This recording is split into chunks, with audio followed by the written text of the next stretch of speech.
तो नमस्ते जी, आप लोगों का स्वागत है मेरा शहर मेरा सफर विद हिमांशु इंदौर एडिशन में। आज हमारे साथ जो गेस्ट हैं, उन गेस्ट की तारीफ करने के लिए मेरे पास शब्द नहीं है। कुछ कुछ ऐसी उपलब्धियां होती हैं, कुछ कुछ ऐसे पद होते हैं और कुछ कुछ ऐसे लोग होते हैं जिनके लिए शब्द बनाए नहीं गए, जिनकी तारीफ करी जा सके। लेकिन मैं स्वागत करूंगा और मैं बहुत ज्यादा खुश हूं आज कि हमारे गेस्ट ने हमें टाइम दिया। ये वो गेस्ट हैं जिनकी वजह से इंदौर की एक अलग पहचान है, ना कि इस देश में बल्कि पूरी दुनिया में इंदौर की पहचान हुई।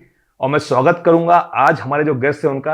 हमारे साथ आज है रागिनी मैम। मैम, आपका बहुत बहुत स्वागत। Thank you so much. आपका बहुत बहुत धन्यवाद करता हूं, आपने हमें जो समय दिया उसके लिए। और मैं सिर्फ यही सब कह पाऊंगा आपके लिए कि आपने इंदौर को उस लेवल पर पहुंचाया कला के फील्ड में कि आज इंदौर जाना जाता है पूरी दुनिया में। Thank you so much, really I am very grateful to you. And specially बोलना चाहूँगी, जितने भी कहते हैं ना, आशीर्वाद के बगैर शायद ये संभव ही नहीं हो पाता जी। तो सब लोग का सपोर्ट और आशीर्वाद से मैं यहाँ हूँ।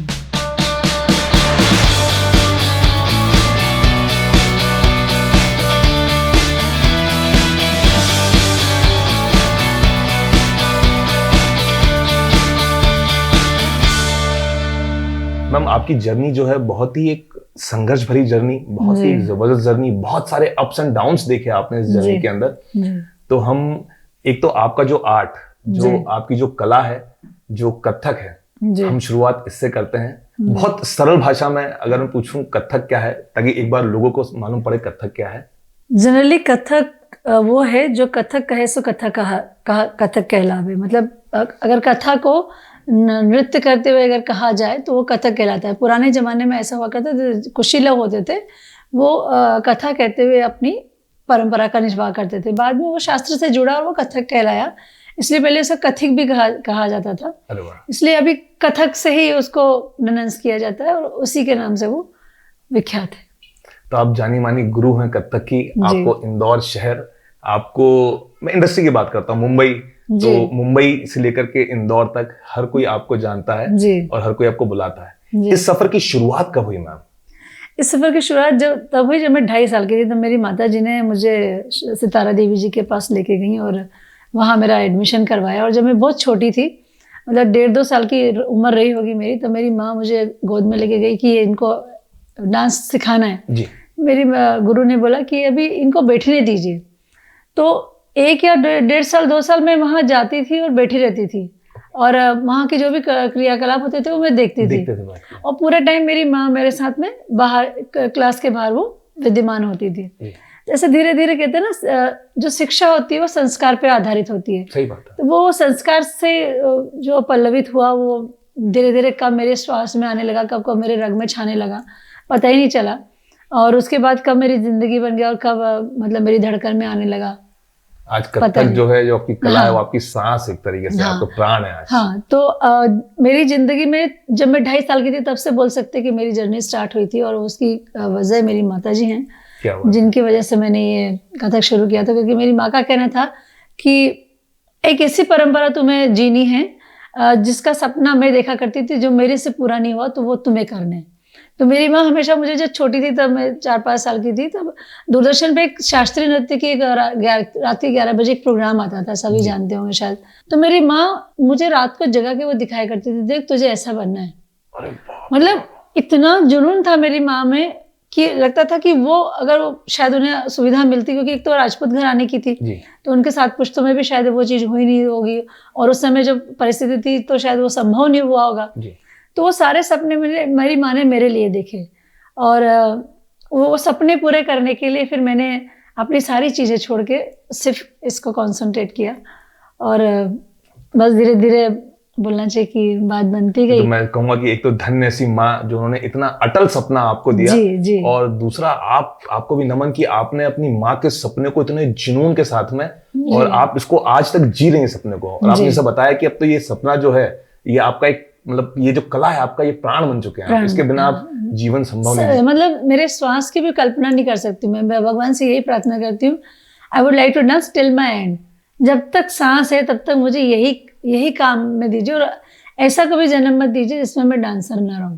क्या बात। हाँ, मैं भगवान से यही प्रार्थना करती हूँ। जब भी ऐसे लोग भगवान की पूजा करते तो भगवान हमें धन देना, दौलत देना, हमें शोहरत देना, मैं कुछ नहीं बोलती। मैं बोलती हूँ जब तूने जन्म दिया है ये शरीर का इतना सदुपयोग तुमने दिया है कि उससे मैं 4 लोगों को अलाइट कर पा रही हूँ, 4 लोगों का जीवन दे पा रही हूँ, अपना ज्ञान दे पा रही हूँ। क्योंकि दुनिया में आप कोई सा दान दे दीजिए, मतलब अगर आप धन देंगे तो धन खत्म हो जाएगा, कपड़े देंगे कपड़े फट जाएंगे, और कुछ चीज देंगे तो अन्य देंगे तो समाप्त हो जाएगा। लेकिन विद्या का, ज्ञान का दान इतना महादान है, इतना बड़ा दान है कि इससे बढ़ के जीवन में कोई दान नहीं। वो दान जिसके पास रहेगा ना, वो जिंदगी भर याद करेगा कि हाँ ये दान हमें उनसे मिला। और विद्या का दान अनंत काल तक चले। इसलिए विद्या का दान देने का मतलब भगवान ने सौभाग्य दिया, और वो विद्या ग्रहण करने के लिए भी भगवान ने उतना वो मतलब सामर्थ्य दिया मुझे। सही बात है। तो उसके लिए भी मैं भगवान को हमेशा धन्यवाद कहती हूँ, मेरी माँ को धन्यवाद कहती हूँ, मेरे पिताजी को धन्यवाद कहती हूँ, और सर्वप्रथम मेरे गुरु को धन्यवाद कहती हूँ जिन्होंने मुझे इस लायक बनाया। नहीं तो जीवन में कभी सोचा नहीं था कि मैं तो पंजाबी फैमिली से हूँ, मेरे 7 पुश्तों में भी कभी ये चीज़ हुई नहीं थी। तो मेरा करना और उसको कायम करते रहना, ये सब गुरु लोगों की कृपा होती है। बिगर गुरु के कुछ भी संभव नहीं है, ये फ्रैंकली बता रही हूँ मैं। आप बिगर गुरु के कुछ भी कल्पना नहीं कर सकते, स्पेशली कोई सी भी विद्या हो। और जहाँ तक डांस और म्यूजिक का सवाल है, तो बिगर गुरु के कोई गति ही नहीं है। तो ये गुरु शिष्य पर मैं आपसे सवाल पूछूंगा। गुरु शिष्य को बहुत ज्यादा हम देखेंगे हमारे इतिहास में, भारत के इतिहास में, उपन्यासों में गुरु का बहुत बड़ा महत्व है। कबीर दास जी ने कहा कि गुरु गोविंद दो खड़े काके लागू पाए, बलिहारी गुरु आपके जो गोविंद दियो बताए।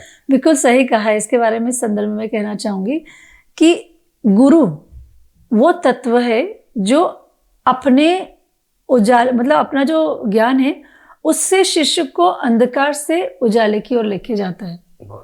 जैसे पिता माता होते हैं, वो हमारे जन्म के साथी होते हैं। गुरु हमारा कर्म का साथी होता है, वो हमें पथ देता है, वो हमें मार्ग देता है, वो हमें गाइडेंस देता है। कितना बड़ा काम वो करता है। दूसरी बात, हमारे फील्ड में अगर म्यूजिक और डांस में देखिए तो एक गुरु जब 20 से 25 साल किसी स्टूडेंट को देता है, या 15 साल देता है, 20 साल देता है, तब जाके वो स्टूडेंट खड़ा होता है। यहाँ ऐसा नहीं कि 2-3 साल में आपने पढ़ा दिया, ये कर दिया, बच्चा मतलब उतना वो हो जाए, ऐसा नहीं होता। म्यूजिक और डांस की शिष्य परंपरा, गुरु परंपरा बिल्कुल डिफरेंट है। ये पूरी तरीके से अलग है, और ये सालों की तपस्या होती है। मतलब आपने अगर मेरा IGT का फर्स्ट सीजन देखा होगा तो मुझे नहीं मालूम कि देखा होगा। मैंने बहुत खुशी हुई देखा तब। जो मेरी छोटी बहन श्वेता, जो आपकी स्टूडेंट थी पहले, तो आपका जब सीजन पे आई तो वो बताती थी कि ये मेरी फ्रेंड है, ये मेरी फ्रेंड है, ये है। तो उस समय मैंने यही बोला था, जब मैं आगे सेलेक्ट हुई सेमीफाइनल के लिए, तो मुझे आंखों में आंसू आ गए। मैंने किरण मैम से बोला कि मैम हमारे 20 सालों की तपस्या हम लोग कितना सहन करते हैं, मतलब क्या क्या हम लोग लाइफ में हर्डल्स देखते हैं, तब जाके। और मैंने कहा आज मैं पूरे विश्व मुझे देख रहा है, और आज मेरी पूरी कला का सम्मान हो रहा है, तो आज से बढ़ के दिन मेरा कोई नहीं हो। क्योंकि एक आर्टिस्ट इतना संघर्ष करने के बाद खड़ा हो पाता है। इन संघर्षों के बारे में बात करूंगा मैम। नादयोग आपका इंस्टीट्यूट है, और लगभग 29 साल हो चुके हैं इस इंस्टीट्यूट को। जी।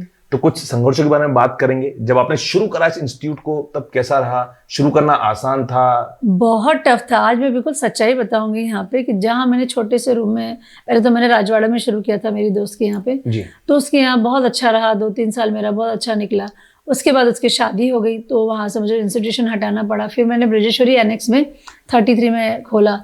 तो आप विश्वास नहीं करेंगे, बाहर इतना मान सम्मान, लेकिन मेरे पड़ोसी लोग इतने खतरनाक हुआ करते थे कि मेरे से आए दिन मेरी रिपोर्ट कर देते थे, मेरे से लड़ाई करते थे कि तुम्हारे यहाँ से आवाज आ रही है, आ रही। मतलब उनको मेरे मतलब वो परंपरा समझ में ही नहीं आ रही थी। उनको संगीत ही उनको मतलब क्या बोलना चाहिए, बहुत तकलीफदायक लग रहा था मेरे लिए। तो एक बार पुलिस वाले भी देखने के लिए आए, उन्होंने बोला भी कि अगर आप 24 घंटे इनकी दीवार से कान लगा के रखेंगे तो आपको हर प्रकार की, बोले हमें तो इतना कुछ शोर दिख नहीं रहा जितना आप समझ रहे हैं। सही बात। मतलब लोगों ने मुझे बहुत परेशान किया। मेरे अभी जो पुरानी जो कॉलोनी थी, वहाँ के लोगों ने मुझे हैरान परेशान कर दिया था। मुझे लगा कि मुझे कला करनी चाहिए या नहीं करनी चाहिए, लेकिन मैंने बोला नहीं, करना तो है, लोगों का परसेप्शन चेंज करना है। फिर बड़ा इंस्टीट्यूशन बना, फिर हम लोग वहाँ शिफ्ट हुए। फिर वहाँ के बाद आज मुझे सब लोग सपोर्ट करते हैं। धीरे धीरे मैंने उसको, डांस को इस सोच के साथ इतने मुकाम पे पहुँचा दिया कि आज हर व्यक्ति उसका सम्मान से जोड़ता है। दूसरी बात, मैंने डांस में अध्यात्म मिलाया है। डांस को अध्यात्म के साथ जोड़ के जो आपकी कला है, उससे मैंने सोसाइटी को एक सर्विस प्रोवाइड करने की कोशिश की है कि जो मेरे आर्ट है मैं उससे सेवा कर सकती हूँ। तो आज लोगों का नज़रिया बिल्कुल चेंज हो गया है। कथक के लिए चेंज हो गया है, एक आर्टिस्ट के लिए चेंज हो गया है। पहले उनको आर्टिस्ट का एक नजरिया डिफरेंट नजर आता होगा, मुझे नहीं मालूम वो लोग क्या सोचते हैं, लेकिन आज जो परसेप्शन देखती हूँ इस 15 साल में, 15-20 साल में जो परसेप्शन मैंने चेंज करके देखा, परिदृश्य बिल्कुल अभी 180 डिग्री टर्न आ चुका है 100%। तो मैं कह रही हूँ ना कि मुझे बहुत प्रॉब्लम होती थी जब वो पड़ोसी लड़ने के लिए आ जाते थे, कोई खड़ा रह जाता उससे खड़े नहीं, स्कूटर खड़े नहीं करने देना, गाड़ी खड़े करने देना, मतलब मैं हैरान परेशान हो गई थी। मुझे लगता है कि मतलब फ्रैंकली आपके इंटरव्यू में बताना चाहूँगी मैं, क्योंकि घर जैसा है तो मुझे लगता है कि मुझे घर जैसी ही बात करनी चाहिए, जैसे हम आपस में बात करते हैं कि इंसान को मरने के लिए भी ना 5 फीट की जगह चाहिए होती है, बाकी जगह लेके आप क्या करोगे? बिल्कुल सही बात है। क्या करना है? जनरेशन आपकी, देखो पूत कपूत तो क्यों उधर सचे, पूत कपूत क्यों संजय। आज मेरे मदर फादर में मेरी कोई बहुत विरासत वाला काम नहीं था, मैंने खुद ने अर्न करके मेरे माता पिता के आशीर्वाद से, गुरु के आशीर्वाद से आज मैं यहाँ हूँ। मेरे बच्चों के पास भी जो होगा वो उसी से काम चलाएंगे, नहीं होगा तो आगे और बढ़ाएंगे। उनकी काउंसलिंग देके उनसे पूछती हूँ कि आपकी सोच क्या है इसको लेके, और what you want to be in your life. फिर मैं उनको बताती हूँ कि अगर जैसे लाइफ अगर है तो आप उसको किस तरीके से देखते हैं, आपका मिशन क्या, आपका विज़न क्या, तो उनको मिशन समझाती हूँ, विज़न समझाती हूँ। फिर बोलती हूँ क्या, कहाँ देखना चाहती हो अपने आप को, out of crowd in crowd? बोले मैम आउट ऑफ क्राउड। मैंने बहुत अच्छी बात है, अगर क्या चाहते हो लाइफ में कि भीड़ तुम्हारे पीछे है या तुम भीड़ में जाके घूम हो जाओ, तो बोले नहीं भीड़ हमारे पीछे है। तो बच्चे जब छोटे रहते हैं ना उनको बहुत अच्छी तरह से समझ में आता है। और फ्रैंकली बताऊँ तो मेरे पेरेंट्स से ज़्यादा मेरे बच्चे बहुत अंडरस्टैंड कर पाते हैं। They are my strength. Very nice. मैंने एक चीज देखी है मैम, ये आपकी इसी बात को मैं कंटिन्यू कर रहा हूँ, बहुत सारे बच्चे आज की तारीख में, यूथ है, यूथ या बच्चों को बोलूंगा मैं, एक विजन मिसिंग है मुझे ऐसा लगता है। तो आपका बहुत इंपॉर्टेंस है इसके अंदर, आप लोगों को विजन डेवलप कर रही हैं, लोगों को आप हेल्प कर रही हैं। तो ऐसे भी कुछ बच्चे आते हैं क्या जो आपके पास आ रहे हैं, सीख रहे हैं, पर मतलब कश्मकश में है, ऐसा कुछ होता है? बहुत सारे बच्चे होते हैं, लेकिन सबसे बड़ी बात उस समय में पेरेंट्स का भी धन्यवाद देना चाहूंगी। बहुत सारे पेरेंट्स ऐसे हैं जो वाकई इस कला से बहुत ज़्यादा डीपली कनेक्टेड है। वो बोलते हैं हम लोगों ने नहीं किया है लेकिन हमारी बच्ची को हम करवाना चाहते हैं। तो वो उनकी जो ईगरनेस होती है उस बच्ची को कनेक्ट करने की या उस बच्ची को उस तरफ टर्न करने की, वो मुझे बहुत अच्छी लगती है। और मैं स्पेशली फिर पेरेंट्स को और बच्चों को बिठा के जब मैं काउंसलिंग देती हूँ तो बच्चे बहुत अच्छी तरह से वर्कआउट करते हैं। जैसे अभी एक नया है, नाम बच्ची का लेना नहीं चाहूँगी जी, उसको था कि मैं क्या करूँगी करके, तो मैंने बोला तुम फ्री रह के भी क्या करोगी, तुम पढ़ाई करके, तुम पढ़ाई करो अच्छी बात है, लेकिन सिर्फ पढ़ाई, आजकल इतना कंपटीशन है तो क्या तुम नहीं चाहोगे कि तुम्हारे पास एक एक्स्ट्रा करिकुलर एक्टिविटी हो या एक एक्स्ट्रा टैलेंट तुम्हारे पास हो, जिससे तुम जो भी सर्वाइव करना चाहिए लाइफ में तुम कर सकती हो। तो उसे समझ में आया, धीरे धीरे वो कंटिन्यू करने लगी और आज इतना अच्छा उसने गुरु पूर्णिमा में परफॉर्म किया है कि really I was very mesmerised. और मैं दिल से उसको आशीर्वाद देती कि क्या बात है, क्योंकि कुछ बच्चे हमारे यहाँ नादियों में ऐसे हैं जो भारत का सुनहरा भविष्य बन सकते हैं। बहुत बढ़िया, मतलब रियली भविष्य, भारत का भविष्य है, हमारे भावी पीढ़ी जो है ना। अब जैसे मैं अपने बच्चे के बारे में बताऊं तो Jaywant is only 16 year old, but he used to read always Gita. वो कृष्ण की चीजें, मतलब भागवत की चीजें मुझे भेजता है, जिसमें बहुत सारे सॉल्यूशन आपको लिखे होते हैं। मतलब कृष्ण ऐसे परम तत्व हैं कि ब्रह्मा विष्णु महेश जो तीनों नाम दिए हैं ना, सृष्टि के मतलब संचालन करता, पालन करता, भव्य करता है। सो हमारे डांस में जब हम डांस करते हैं तो हमारी पूरी बॉडी एनालाइज चार्ज होके उनके लिए वर्क करती है और हमारे पूरा चक्रास उनके लिए काम करते हैं। तो मतलब ऐसा कहते हैं ना, तन मन धन से समर्पित, तो पूरा हमारा शरीर और हमारी जो पूरी बॉडी की अलाइन होती है वो सारी ईश्वर को जाती है। तो सारी एनर्जी ईश्वर को जो है जाती है। हाँ, तो जब वो डिवाइन एनर्जी के लेवल में आती है या उनसे कनेक्ट होने का थोड़ा सा भी एक सूद भी अगर कनेक्ट हो जाती है तो इंसान का ऑरा बनने लगता है और इंसान पॉजिटिविटी की तरफ बढ़ने लगता है। तो डांस में सबसे बड़ी चीज़ मुझे ये लगती है कि वो दुनिया से हटके मतलब एक पर्सनालिटी को डेवलप करती है। मुझे सब लगता है कि एक पॉजिटिविटी भी देती है इंसान को। 100% मैं कह रही हूँ ना, सब चीज, मतलब अगर शुद्ध हिंदी में बोला जाए तो माइंड, बॉडी और सोल का अलाइनमेंट है कथक। क्या बात है। हाँ। बहुत बढ़िया, सच में। मैम आप ये जैसे आपने बताया, ये बिल्कुल मैं इस बात से सहमत हूँ। मैं कला को बहुत ज्यादा समर्पित हूँ। मैंने कुछ समय तक थिएटर भी किया था, मैंने एक्टिंग करी और मैं अलग अलग तरह की कलाओं में जुड़ा रहा हूँ।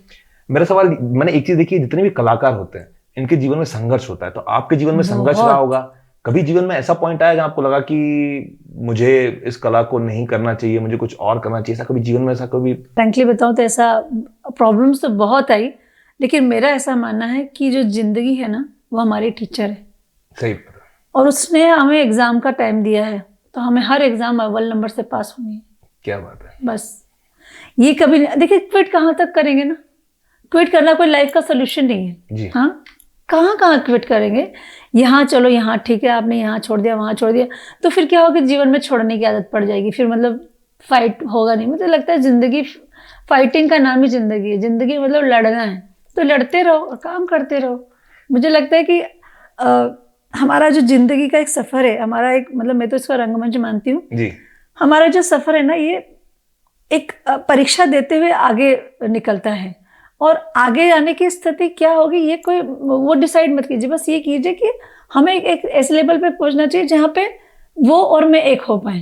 क्या बात है। इसका सबसे बड़ा उदाहरण क्या है कि जो हमारी अभ्यास है वो साधना होती है, साधना के बाद समाधि, समाधि के बाद मोक्ष, ये हमारा सफर होता है एक आर्टिस्ट का।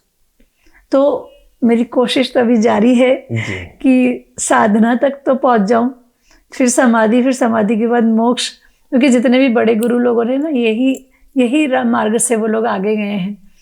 तो I will try my best कि मैं जितना डांस को समझ पाती हूँ, तो मुझे लगता है कि शायद ऐसा कहते हैं कि भगवान चुनते हैं, और यहाँ मैं भी कहती हूँ कि भगवान ने मुझे उसके लिए चुना, और डांस ने मुझे अपने लिए चुना कि तुम हमें करो। तो मैं दोनों को ऐसा मतलब धन्यवाद कहती हूँ कि ईश्वर ने मुझे शायद वो काया दी है, और वो मेरे जो शरीर का सदुपयोग दिया है, और मुझे इस लायक बनाया कि मैं 4 लोगों को कुछ दे पाऊँ, कुछ किसी को कुछ मार्गदर्शित कर पाऊँ। तो बस ऐसे चलता है। और जहाँ तक आपने संघर्ष का पूछा, तो मैं संघर्ष का कहाँ से बताऊँ कि जब मैंने स्टार्ट किया था तब हमारे पास पैसे नहीं हुआ करते थे, पॉकेट ऑल टाइम फ्री रहता था, मतलब खाली रहता था, होते नहीं थे पॉकेट में, बिल्कुल नहीं होता, मतलब बिल्कुल खाली होती थी। तो यहाँ से जब जाना होता था पूना, तो वहाँ पूना में मैंने सीखा है। तो वहाँ जाने के बाद 3 दिन कैसे सर्वाइव करना होता, तो कहीं बड़ा पाव खा के, तो कहीं सिर्फ चाय पी के। लेकिन सच बताऊँ, जब आपको कुछ करने का जुनून रहता है ना, तब आपकी भूख, प्यास, नींद सब मर जाती। बिल्कुल सही बात है। मेरी सब खत्म हो गई थी, मतलब मुझे 4 दिन भी उस समय भूखा रख लेते थे तो मुझे कोई फर्क नहीं पड़ता था। उसी का अंदाज आज भी है कि मैं आज भी जैसे निर्जला करती हूँ, ये करती हूँ, तो वो हो जाता है। फिर दूसरी बात कि जिंदगी के हर एक कदम पे मैंने बहुत स्ट्रगल किया है, इतना स्ट्रगल किया है कि मुझे आज छोटी सी कोई अगर स्ट्रगल आती है तो मुझे ऐसा लगता है ठीक है, तो ये हो जाएगा। पहले के स्ट्रगल और अभी के स्ट्रगल में फर्क आ गया होगा, या इतना स्ट्रांग हो गए कि अब कोई भी स्ट्रगल आए? हाँ, मतलब पहले की देखिए, पहले भी मैं मजबूत थी, मजबूत तो मैं आज भी हूँ, लेकिन पहले क्या होता था कि ये लगता था कि आज फंड नहीं है तो क्या कर रहे हैं, और बिगर फंड के कैसे वर्कआउट करें।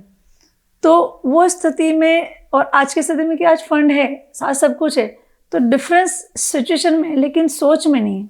सही बात है। हाँ, मैं हमेशा बोलती हूँ, जैसे मेरा टेडेक्स अभी हुआ था तो उसमें मुझे इवैल्यूएशन दिया था कि विकास कैसे किया जाए। तो मैंने बोला विकास कहाँ से शुरू होता है, आप बताइए कहाँ से शुरू होता है? विकास अपने आप से शुरू होता है, सोच से। एक बार आपने सोच वो रख ली, उसके बाद आपका विकास। अगर आपने सोच लिया कि मैं इतने समय ये कर लूंगा, तो 100% हो जाता है। बिल्कुल सही बात। आपकी सोच से विकास होना चाहिए। अगर आप सब कुछ बदल लो, अगर आप खुद को बदल लोगे, लेकिन आपने सोच नहीं बदली तो कुछ नहीं आप बदल सकते। आज जैसे मैं फ्रैंकली बताऊं, अब जैसे मैं कहीं जाती हूँ, अभी तो ऐसा नहीं होता था, पहले जब होता था कि मुझे खाना ना भी मिले तब भी चल जाता था, मुझे सोने को कोई प्रॉब्लम नहीं है, मुझे जमीन में सुला दीजिए। आज भी मैं जमीन में ही सोती हूँ, बेड है हमारे सब, लेकिन उसका मैं उस सब सुख सुविधाओं का मैं उपयोग करने के लिए अपने आप को बाध्य नहीं रखती कि तुमको। मुझे लगता है कि मेरी 5 इंद्रियां मेरे कंट्रोल में होनी चाहिए। तो आज भी आप बेसिक से जुड़ी हुई और अपने कंट्रोल में रखती हैं। हाँ, दूसरी बात, मैं much connected with my tradition and my spiritual connectivity. मतलब भगवान से मैं बहुत ज़्यादा कनेक्टेड हूँ, और मुझे लगता है कि एक अच्छा काम करने के लिए धर्म को जुड़ना बहुत ज़रूरी है, नहीं तो इंसान अधर्म पे जाते देर नहीं करता। तो धर्म एक हमारी एक ऐसी परंपरा है, एक ऐसा वो चीज़ है जो व्यक्ति को सही मार्ग पे लेके जाता है, शक्ति प्रदान करता है, शक्ति प्रदान करता है। तो ये सारी चीज़ें एक दूसरे से बहुत इंटरकनेक्टेड हैं। धर्म कब होता है? जब ईश्वर को आप मानने लगो। जब ईश्वर को मानने लगो तब धर्म साथ देता है। धर्म के साथ में आयु, आयु के साथ में कर्म, ये सब एक दूसरे से इतना कनेक्टेड है ना, जुड़े हुए एक दूसरे से। कर्म करेंगे, धर्म का साथ रखेंगे, ईश्वर पे विश्वास करेंगे, तो तीनों चीजें एक साथ। क्या बात है। बस ये चीजें बहुत इंपॉर्टेंट है जो हर व्यक्ति नहीं समझ पाता। आप कितने, अब जैसे बोला नहीं चाहिए, इंडस्ट्री में मेरा इतना नाम है, मैं चाहती हूँ काम करके आती हूँ। मैंने मुंबई छोड़ा था मेरी माँ के कहने पे। मम्मा ने बोला था कि तुम्हें इंडस्ट्री में नहीं काम करना है, तो मैंने बोला ठीक है मैं नहीं करती हूँ, लेकिन मीडिया में तो रहूँगी। तो बोले फिर मतलब क्या? मैं तो तुमको इंडस्ट्री छोड़ने में, इंडस्ट्री छोड़ना है, मीडिया थोड़ी छोड़ना है। मीडिया में तो रेपुटेड मामले में कर सकते हैं। बिल्कुल सही बात। तो फिर मैंने मतलब कथक को लेके गुरु शिष्य परंपरा को आगे किया और वैसे किया। धीरे धीरे डेस्टिनी 2014 में चेंज हुई तो मुझे वापस मुंबई ले गई। तो अभी तो मैं पूरा वर्ल्ड वाइड काम, जैसे अभी और सबसे बड़ी बात है कि अपने जो धर्म है, अपनी जो परंपरा है, अपना जो कथक है या अपना नृत्य है, इसमें इतना वो है ना पावर कि दुनिया आपके सामने झुकती है। जैसे अभी मैं पिछले मंथ में कोरिया गई थी 10 दिन के लिए, तो वहाँ देख रही हूँ मुझे कोई नहीं जानता। वहाँ हम एक दूसरे की भाषा को नहीं जान रहे, लेकिन फिर भी उनका प्यार, उनका जो रिस्पेक्ट मेरे लिए था, सच में मेरे पास शब्द नहीं था। कोरिया का ट्रेडिशनल डांस कुछ और होगा। हाँ। जब आप वहां पे गए, आपने वहां पे जाकर परफॉर्म किया या आपने वहां जाकर सिखाया, तो कैसा रहा उन लोगों का? एक इतना अच्छा एक्सपीरियंस रहा ना कि मैं आपको बता नहीं सकती शब्दों के अंदर। मतलब उन लोगों ने जिस तरीके से मुझे लिया और मेरी चीजों को उन्होंने सीखने की कोशिश की। मतलब आप सोचिए कि मैं कोरिया में जाके योगा सिखा रही हूँ, मैं कोरिया में जाके कथक सिखा रही हूँ। तो कल्चर देश का अलग अलग कोने में पहुंचा रही है। हाँ, मतलब कहने का मतलब है कि dance is the universal language. There is no nothing कि आपको कोरियन आनी चाहिए, मुझे इंडियन आनी चाहिए। नहीं, डांस यूनिवर्सल लैंग्वेज है, आप कहीं पे भी कर सकते हो उसको। डांस में इतना पावर है। गुरुकुल परंपरा पे आपकी हमारी कुछ बात चल रही थी जी। तो गुरुकुल परंपरा क्या है, थोड़ा सा आप... गुरु शिष्य परंपरा ये है कि एक गुरु अपने स्टूडेंट को सिखाता है, अपने शिष्य को सिखाता है, वो शिष्य अपनी परंपरा को अगली नेक्स्ट जनरेशन तक देता है। तो ये परंपरा कहलाती है। जैसे अपने घर में बेबी होता है, बच्चा होता है, तो अपन उसको बचपन से लेकर उसकी शादी होने तक का पूरा ध्यान रखते हैं। तो ऐसे ही गुरु अपने स्टूडेंट का मतलब सिखाने से लेके तो उसको खड़ा करने तक का पूरा ध्यान रखते हैं। हाँ, तो वो परंपरा मैंने शुरू की है और ये कृष्ण भगवान के जमाने में हुआ करती थी ये परंपरा। अभी भी मुझे नहीं लगता कि कहीं मैंने देख रही हूँ। मतलब मेरा इसमें बहुत ज़्यादा स्ट्रांगली बिलीव है कि मैं मध्य प्रदेश के हर एक घर में कथक आर्टिस्ट देखना चाहती हूँ। जैसे साउथ के एक घर में एक आर्टिस्ट होता है।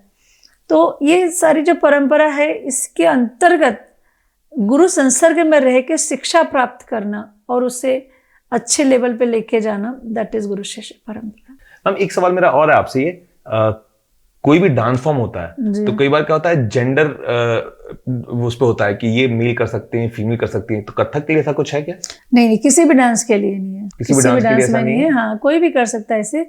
जो कहते हैं ना, जो रियाज करेगा सो राज करेगा। अरे वाह। तो रियाज और साधना तो ऐसी है कि किसी के व्यक्ति के लिए लिखी नहीं गई है कि आप ये करेंगे। अब महाराज जी देखिए, वो तो पुरुष थे। हाँ, सही बात है। फिर हमारे यहाँ गौतम सिंह राज हैं, वो भी हमारे बड़े बेटे हैं, तो वो भी इसका कथक करते हैं। दूसरी बात, एक हमारा और है आशीष पिल्लाई, वो भी हमारा बड़ा बेटा है, वो भी बहुत अच्छा कथक करते हैं जी। और 1-2 लोग बच्चे और हैं हमारे जो मतलब मेल है लेकिन बहुत अच्छा करते हैं। ऐसा नहीं है, मतलब कला में किसी का रिजर्वेशन नहीं है। कोई रिजर्वेशन नहीं है। आप सब कोई जो समर्पित होकर इसको काम को करेगा 100% यू विल गेट इट। जो 100% उसके ऊपर काम करेगा, स्किल अर्न करेगा। हाँ, वो जो है, हाँ, मतलब इसके लिए एक्चुअली मैं सही बात बताऊं, एक आर्टिस्ट का अगर आप देखना चाहें तो परिदृश्य ऐसा होना चाहिए: dedication, devotion, punctuality, realisation, hard work, become a artist. लेकिन ये 5 चीजें कब काम करेगी? When you will honest. Honesty से ही ये सारी चीजें काम करेंगी। डेडिकेशन गुरु के लिए, डिवोशन खुद की कला के लिए, पंक्चुअलिटी तो हमेशा होनी चाहिए कि टाइम के पाबंद रहें। फिर रियलाइजेशन की आप जो कर रहे हैं सही कर रहे हैं, आपको क्या कर रहे हैं लाइफ में ये आपको पता है, क्या हम कर रहे हैं तो क्या हम सही कर रहे हैं। अगर हमको आज अपने माता पिता ने इतना पैसा दिया है तो क्या उस पैसे को हम सही जगह लगा रहे हैं। तो ये रियलाइजेशन वेरी मस्ट कि अच्छे आर्टिस्ट होने से पहले अच्छा इंसान होना बहुत जरूरी है। That is very compulsory, otherwise artist का कोई मीनिंग नहीं है। फिर हार्डवर्क तो ऑलवेज पेश। मैं तो कह रही हूँ ना, अगर आप जंगल में भी बैठे हो और आप शिद्दत से काम कर रहे हो तो 100% आपको सफलता मिलेगी। शिद्दत होनी चाहिए, जुनून होना चाहिए। काम को जुनून के लेवल तक लेके जाओ, अपने आप सफलता मिलेगी। क्यों नहीं मिलेगी? और सबसे बड़ी बात यहाँ सभी लोग जो सुन रहे हैं उनको कहना चाहूँगी, ये जो ना शब्द है ना जीवन से निकाल दीजिए। कुछ भी असंभव नहीं होता है। आप जो मन में, मेरे पापा कहते थे मन के हारे हारे मन के जीते जीते, तो मैं मन से कभी हारना सीखी नहीं। मुझे कहते हैं अब कि तुम्हारा इतना सारा कुछ हो जाता है फिर तुम भी ऐसे ही खड़ी रहती हो, क्या क्या क्या स्पेशल चीज़ है? मेरे कोई स्पेशल चीज़ नहीं है, मेरा जुनून है वो। विल पावर स्ट्रांग होना चाहिए। विल पावर स्ट्रांग होना चाहिए। जो आप मतलब अगर आपकी इच्छा शक्ति अगर तेज हुई तो आप पहाड़ को भी उठा सकते हो, मतलब मेरी माँ कहती थी जी।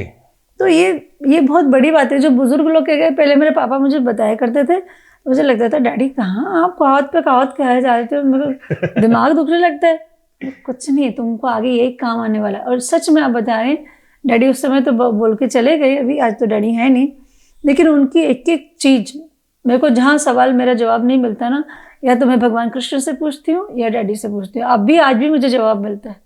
मैं आपकी इस बात से सहमत हूँ। मुझे भी ऐसा लगता है कि जिन चीजों को बचपन में नजरअंदाज करता था, जिन बातों को नहीं सुनता था, मुझे लगता है जो सारी बातें सही है। बिल्कुल। और आज मैं सभी लोगों से, जितने भी यंगस्टर्स मेरे को देख रहे हैं, मैं उनको कहना चाहूँगी कि प्लीज़ आप लोग, हम्बल रिक्वेस्ट है, जैसे अपने मम्मी पापा को आप कहते हैं मम्मा आपको नहीं मालूम, उन्हीं को मालूम है जो आपको नहीं मालूम है, लेकिन हकीकत भी यही है। तो इसलिए अपने पेरेंट्स का सम्मान करें और अपने पेरेंट्स की जो भी बातें हैं उनसे अच्छा दोस्त और उनसे अच्छा मतलब बोला चाहिए भागीदार आपके लाइफ का कोई नहीं हो सकता है।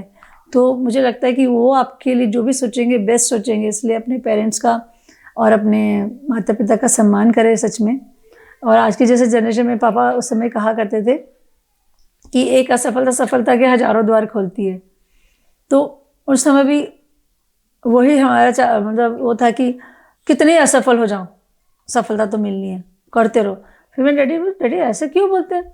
नहीं बेटा, आपने जो पहले सफल किया होगा ना प्रयास, वो उस लेवल का नहीं होगा ना, अभी एक लेवल का प्रयास करके तो देखो। सही बात है। अभी आपको असफलता क्यों मिली पता है ना, अब उसके ऊपर काम करो। तो वाकई जब मैं काम करने लगी तो मुझे पता लगा कि एक असफलता सफलता के हजारों द्वार खोलती है। सच है, एक असफलता हजारों सफलता के द्वार खोलती है। खोल देती क्या है। हाँ, एक बार जनरली क्या होता है ना, एक असफल होने पे बच्चा डिप्रेस हो जाता है। मैं डिप्रेस नहीं होती, उसे बोलती मेरे को असफल में जब मैं होती थी तब, अब वैसे कभी तो मैं बोलना चाहिए भगवान के आशीर्वाद से, क्योंकि मेरा जो लेवल है ना काम करने का, वो 100% नहीं होता, 200% होता। बहुत बढ़िया। क्योंकि 100% वो मेरे लिए है, दूसरों की जो आशा है मुझे उस पर भी खरा उतरना है। क्योंकि जैसे अभी मैंने इंडियाज़ गॉट टैलेंट जीता, वर्ल्ड कप विनर रही मैं, आज उन्होंने मुझे वोट दिया, तो वोट लेके और जीत के फिर मैं वो काम खत्म कर दूंगी, तो वो जिताया कि उन्होंने मुझे। आज उन लोगों की सबकी आशाओं पे मुझे खरा उतरना है। बहुत सारे लोग जो उम्मीद करते हैं आपसे, तो उनकी उम्मीदों को भी तोड़ना नहीं है, तोड़ना नहीं है। 200% उनको काम 200%, 100 मेरे लिए, 100 उनके लिए। आपकी इस बात पे एक बात मैं हमेशा बोलता हूँ, मैं पूनम को बोलता हूँ, मेरी वाइफ को, कि एक बात याद रखना पूनम, बहुत सारे ऐसे लोग हैं दुनिया में जिनको हम जानते नहीं है, जो हमको बहुत कम जानते हैं, पर वो हमारे लिए हमेशा पॉजिटिव सोचते हैं, हमको आशीर्वाद देते हैं।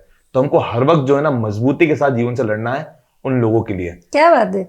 एक बार इस बारे में एक बात बताना चाहूंगी। एक मैडम है, नाम नहीं बताना चाहूंगी उनका, कभी मैंने डिस्क्लोज किया नहीं जी।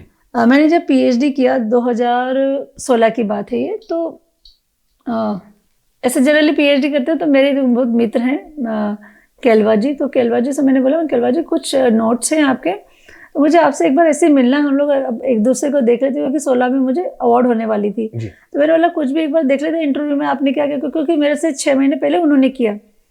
तो बोले हाँ मैडम यहाँ आ जाइए, मैं इंदौर में यहाँ हूँ। मैं कहा यहाँ क्या कर रहे हैं? अरे बोले आपकी तो इतनी बड़ी प्रशंसक है मैडम, आपके लिए रोज घी का दिया लगाती हैं। तो मैंने कहा क्यों? तो बोले नहीं, वो तो बहुत सालों से लगा रही हैं आपके लिए, आपको नहीं मालूम। लिटरली मैं गई तो मेरे लिए एक स्पेशली दीपक उन्होंने लगा के रखा है, वहाँ मेरा नाम लिखा हुआ है, और उसमें कि इनके हर मतलब यज्ञ में इनको सफलता देना, इनके हर काम में इनको सफलता देना, ऐसा मैडम मेरे लिए। और शी इज अ डॉक्टर। तो मुझे पता लगा कि ऐसे भी प्यार किया जा सकता है। ऐसे भी शुभचिंतक होते हैं हमारे, जिनके बारे में हम नहीं जानते हैं, कम जानते हैं, पर शुभचिंतक होते हैं हमारे ऐसे। उन सब मुझे तो पता नहीं था। मैंने उनको बोला, मैंने कहा मैडम ये जो भी जीती हूँ ना मैं 2014 का जो मैं विन किया है, और अब आगे जो भी अवार्ड मिले, ये सब आपकी, क्योंकि आप इतना शिद्दत से करिए, मुझे पता भी नहीं है। आज केलवा जी नहीं होते तो मुझे पता ही नहीं लगता कि आप मेरे रोज दीपक लगाती हैं। मतलब घर में भी माँ एक दिन मिस कर जाती होगी। सही बात है। लेकिन वो जब से उन्होंने मेरे को, मतलब उन्होंने बताया कि मैंने आपको 2012 से देखा, तो 12, 13, 14, 15, 16, मतलब 5 साल बाद मैं उनको मिलने गई। 5 साल से वो क्रम कंटिन्यू है। मैम मैं इसी आगे बात बढ़ाता हूँ, ऐसे आपके फैंस होंगे, बहुत सारे फैंस होंगे आपके, मुझे मतलब पता है पूरी दुनिया में आपके फैंस हैं, अलग अलग जगह फैंस हैं, पर कुछ ऐसे यूनिक फैंस जो आपको याद आते हो, या कुछ ऐसे किस्से फैन के आपको याद आते हो कि जो थोड़ा सा हटके था, दिमाग में रह गया आपके, ऐसा कुछ? ऐसे बहुत सारे लोग हैं, लेकिन मैं दिल्ली की बात बताना चाहूँगी। एक लड़की थी और उसने स्पेशली मेरा नाम इस पे मतलब चाकू से उसने अपने हाथ पे लिखा, और आज भी वो मतलब शायद दिल्ली में है और अब वो कथक करती है, और स्मिता नाम है उसका। अभी शादी हो गई, 2 बच्चे हैं उनके, लेकिन अभी भी वो कथक मतलब बच्चों को सिखाती हैं, and she is very well dedicated student of my life. बोलना चाहिए कि ऐसे फैंस की वजह से हम लोग अपनी चीज़ को लाइव रख पाते हैं, और अपने दिल में वो मतलब फैंस के लिए प्यार रख पाते हैं कि नहीं, प्यार अटूट होता है, कभी भी मतलब अनब्रेकेबल नहीं होता है कि आज आपने याद किया और कल भूल गए, ऐसा नहीं है। हमेशा फैंस अगर फैन है तो हमें 100% होते हैं, जबरदस्त होते हैं। अभी जैसे अभ्यास, आप अभी आज भी अभ्यास करती हैं आप प्रतिदिन? जी, एवरीडे। कोई आपके पास आता है कला सीखना चाहता है, कथक सीखना चाहता है, जी। तो एक बच्चे को या एक वयस्क को, कोई भी हो, उसको लगभग कितना अभ्यास करना पड़ता है? देखिए, शुरू में अभ्यास करने की कोई जरूरत नहीं होती है, शुरू में सिर्फ समझने की जरूरत होती है, शुरू में संस्कार की जरूरत होती है। जब संस्कार आ जाता है तो अपने आप वो चीज होने लगती है। अब जैसे हमें आपके घर में आप कोई आएगा या आप रहेंगे तो एकदम से हम घर का काम करने नहीं लगते ना। सही बात है। पहले हम आते हैं, घर को थोड़ा समझते हैं, उसके बाद हम काम, फिर तो हमारा डेली रूटीन बन जाता है कि यहाँ पे भी करना हो। तो पहले आप घर के अंदर तो आइए, मतलब कथक के या हमारे आर्ट के घर में तो आइए। घर में आने के बाद जब संस्कार आता है ना, संस्कार पे अपने आप शिक्षा की नींव खड़ी हो जाती है। क्या बात है। कोई मतलब नहीं रहता कि बाद में कितना, फिर तो वो जुनून बन जाएगा, फिर तो उसको रोकोगे कि आप रुक जाओ, फिर नहीं रुकता इंसान। अब जैसे अगर मुझे देखे तो मैं तब 9-8 घंटे प्रैक्टिस किया करती थी, अभी मेरे 4 घंटे का 5 घंटे का प्रैक्टिस होता है। तो ये डेली रूटीन का है हमारा। मतलब 3 बजे से तो हमारे यहाँ 9-10 बजे तक तो क्लासेस ही होती है कंटिन्यूशन में। सुबह मॉर्निंग में मेरी क्लासेस होती है, मेरा योगा होता है, और ऐसे करके मतलब 4-5 घंटे कहाँ निकल जाते पता ही नहीं लगता। मतलब सुबह 3 बजे से दिन शुरू होता है और रात को कहाँ एकदम से 10 बज जाते पता ही नहीं लगता है, ऐसे काटा हो जाता है। आपने बहुत ज़्यादा व्यस्त रखा हुआ अपने आप को। जी, मुझे लगता है कि जो लाइफ है ना, उसका बहुत सदुपयोग बहुत ज़रूरी है, और भगवान ने जो हमें प्रेशियस टाइम दिया है उसको यदि हम सही जगह लगाएं और एक पल भी व्यर्थ ना करें, तो मैं तो वही काम करती हूँ कि मैं एक पल भी व्यर्थ नहीं करती हूँ। तो जैसे मैंने कुछ चीज़ें बनाई, जैसे संस्कृति धरोहर की सेवा बनाई है, नाथ फाउंडेशन बताया। नाथ फाउंडेशन ये है कि जो बच्चे मतलब फाइनेंशियली थोड़ा वीक होते हैं, जिनको प्रॉब्लम होती है, वो लोग नाथ फाउंडेशन के अंतर्गत फ्री ऑफ कॉस्ट सीख सकते हैं। फिर दूसरी बात, अभी नाथ योग गुरुकुल मतलब नाथग्राम की मैंने स्थापना की, नाथग्राम को नाम दिया है। तो वो पूरा मध्य प्रदेश का एकमात्र एक रेसिडेंशियल मतलब कथक इंस्टीट्यूशन होगा जहाँ बच्चे रह के और शिक्षा ले सकते हैं। हाँ, अभी भी एक छोटा सा हॉस्टल है जो मैंने माँ के लिए डेडिकेट किया, माँ का घर के नाम से। तो MKG उसको नाम दिया, नाथ योग गुरुकुल MKG। सो माँ का घर ये कि मेरी माँ ऐसा कहती थी, जब मतलब मैंने स्ट्रगल किया था, मुझे घर नहीं होता था। मतलब कहीं हम जो सुलभ कॉम्प्लेक्स है उसके पास में रुक के, या तो कहीं से लॉज में रुक के, या फिर कहीं प्लेटफॉर्म पे अपने मतलब टाइम निकाल के, ऐसे हम लोग, मैं ऐसे रहती थी मैं, और ऐसे मैंने अपना टाइम निकाला। तो मुझे लगता है कि एक आर्टिस्ट को सबसे जद्दोजहद वाला काम होता है पेरेंट्स को। अच्छा, पहले के पेरेंट्स ऐसे होते थे, कोई परवाह नहीं करते थे, आपको जो करना है करो, लेकिन व्यवस्थित करना, बस हमारा नाम खराब मत करना। आज के पेरेंट्स को रहता है कि हमारी बच्चों को कंफर्ट जोन रहे। तो मुझे लगता है उस कंफर्ट जोन के हिसाब से मैंने छोटा सा एक हॉस्टल बनाया जहाँ पे बच्चे जिनको बहुत ज़रूरी है कि वो रह सके, तो वो रह के अब इस कला को कंटिन्यू करते हैं। तो अभी हॉस्टल में काफ़ी सारे बच्चे हैं जो इस कला को कंटिन्यू कर रहे हैं। तो उस हॉस्टल में जो बच्चे रहते हैं वो इस कला के ऊपर फोकस करते हैं और साथ में अपनी पढ़ाई जो है। हाँ, दोनों चीज़ों, मतलब देखिए, पढ़ाई तो बहुत जरूरी है, विदाउट डिग्री के तो कुछ मतलब मीनिंग है ही नहीं। जैसे मैंने भी PhD किया है कथक में जी। सो मुझे लगता है कि अगर डिग्री नहीं हो तो हमारी जो लाइफ दिशाहीन हो जाती है। अगर हम एक कितने अच्छे आर्टिस्ट बन जाए और हमारे एजुकेशन नहीं है तो मतलब देयर इज नो। एजुकेशन एक बहुत इंपॉर्टेंट रोल प्ले करती है इंसान को शेप करने में। बिल्कुल शेप करने में। बहुत अच्छा मैम आप कार्य कर रही है वाला कि बच्चे रह भी सकते हैं वहाँ पे, पढ़ाई भी करेंगे, साथ में आर्ट भी सीखेंगे। बहुत सारे बच्चे वहाँ पे इंजीनियरिंग कर रहे हैं, कुछ बच्चे यहाँ पे अपने BBA कर रहे हैं, कुछ MBA कर रहे हैं, और कुछ लोगों ने BSc किया हुआ है। काफ़ी सारे मतलब अलग अलग उससे लोग आके वर्कआउट करते जी। किसी को ज्वाइन करना है और आपको संपर्क करना चाहता है तो आपकी जो क्लासेस हैं जहाँ पर, वहाँ पर आके वहाँ पे भी कर सकता है। दूसरी बात, अगर आप मुझे ज्वाइन करना चाहते हो तो सबसे बड़ी बात, फेसबुक, आप इंस्टाग्राम देखिए, वहाँ पे मेरा कॉन्टेक्ट नंबर दे रखा है, सब चीज़ दे रखी है। आप मुझे अगर मैसेज भी करेंगे उधर पे तो हमारी टीम आपको बहुत ईजिली कनेक्ट कर लेगी, तो देयर इज़ नो प्रॉब्लम।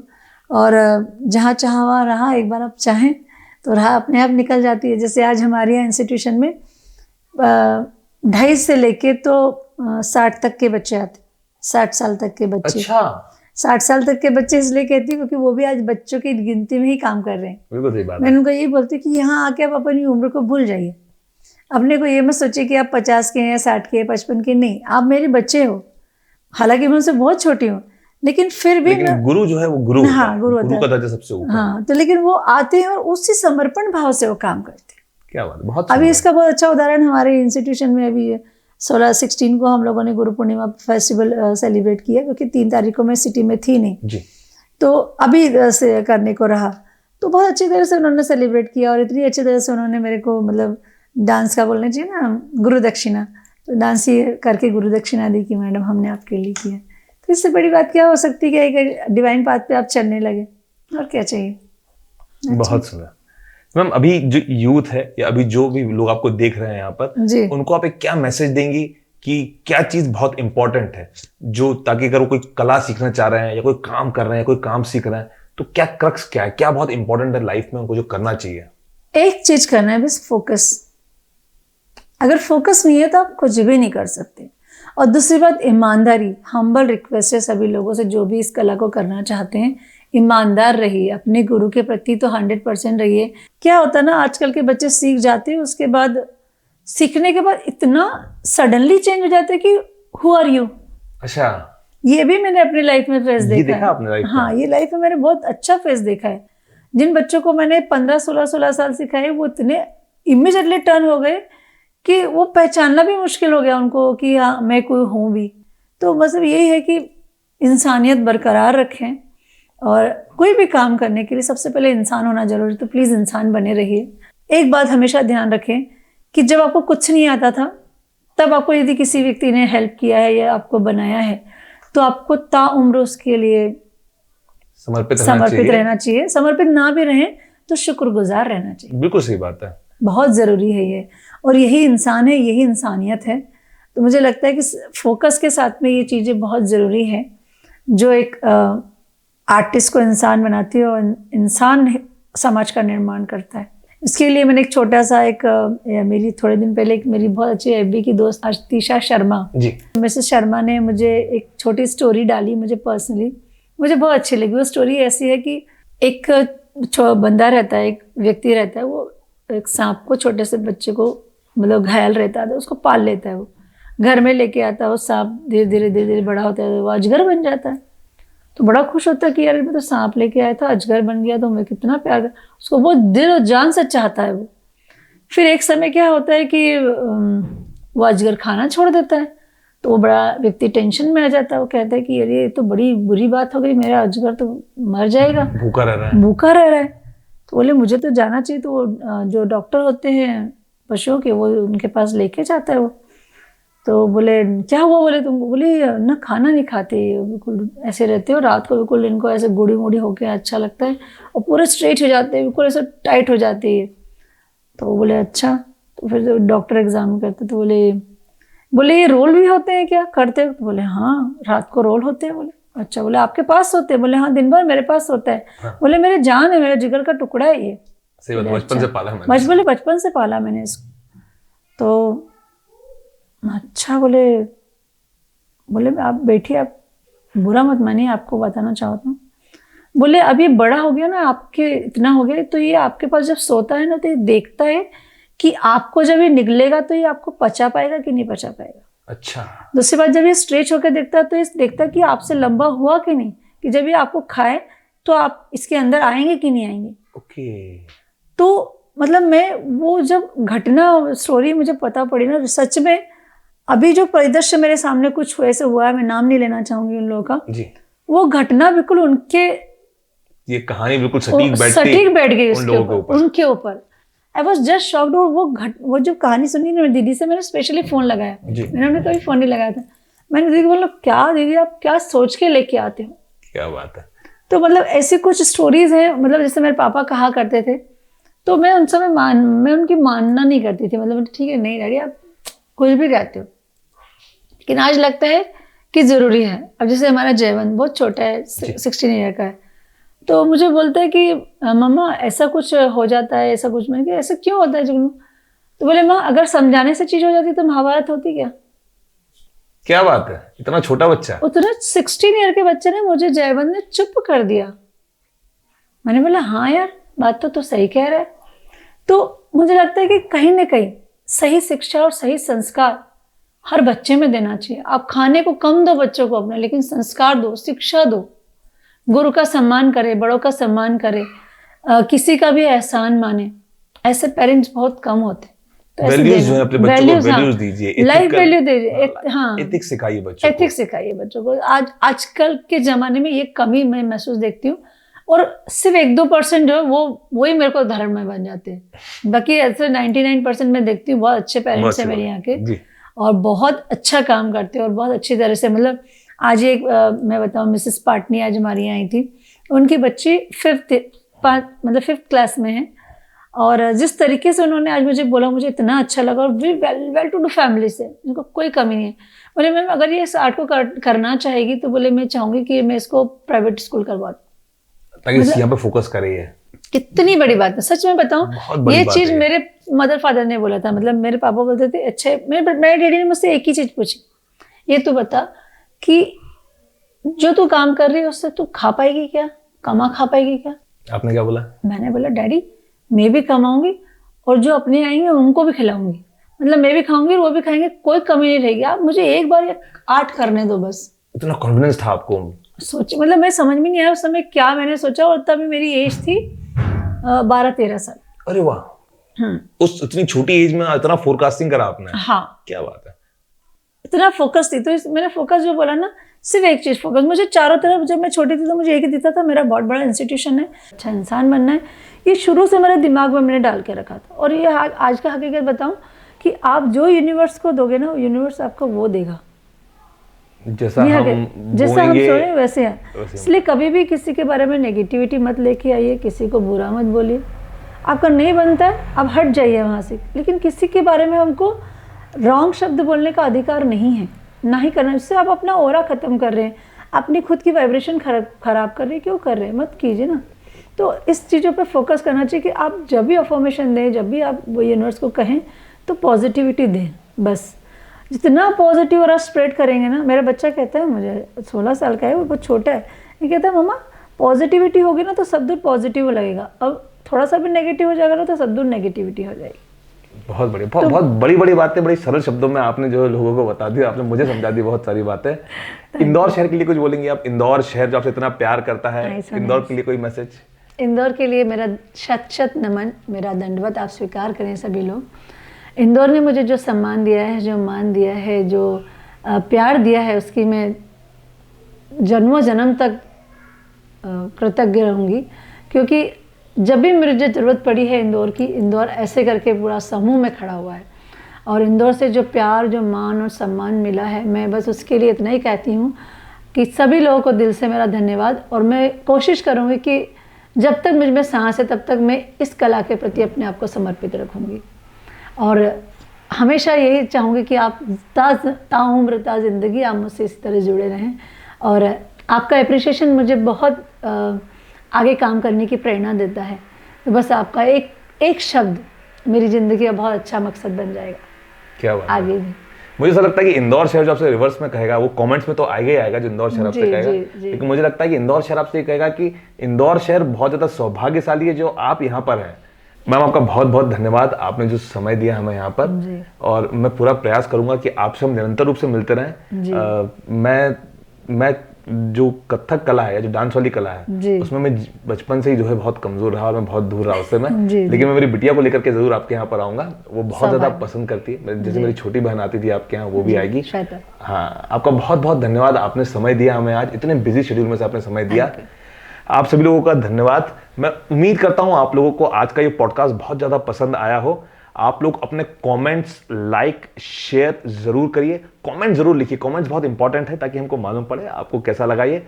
और जो भी व्यक्ति कथक सीखना चाहता है, जो अपने बच्चों को कथक सिखाना चाहता है, जो ये स्किल सीखना चाहता है, तो मैम का इंस्टीट्यूशन है, मैम अवेलेबल है, इंस्टाग्राम पर अवेलेबल है, फेसबुक पर अवेलेबल है। मैम के इंस्टीट्यूट का नाम है नादयोग, वहां पर आप कांटेक्ट कर सकते हैं, मैडम की टीम आप लोगों से कांटेक्ट कर लेगी। और जल्दी मिलेंगे हम नेक्स्ट एपिसोड में एक हमारे नए गेस्ट के साथ। मैम बहुत बहुत धन्यवाद आपका, इंपॉर्टेंट समय देने के लिए बहुत बहुत धन्यवाद।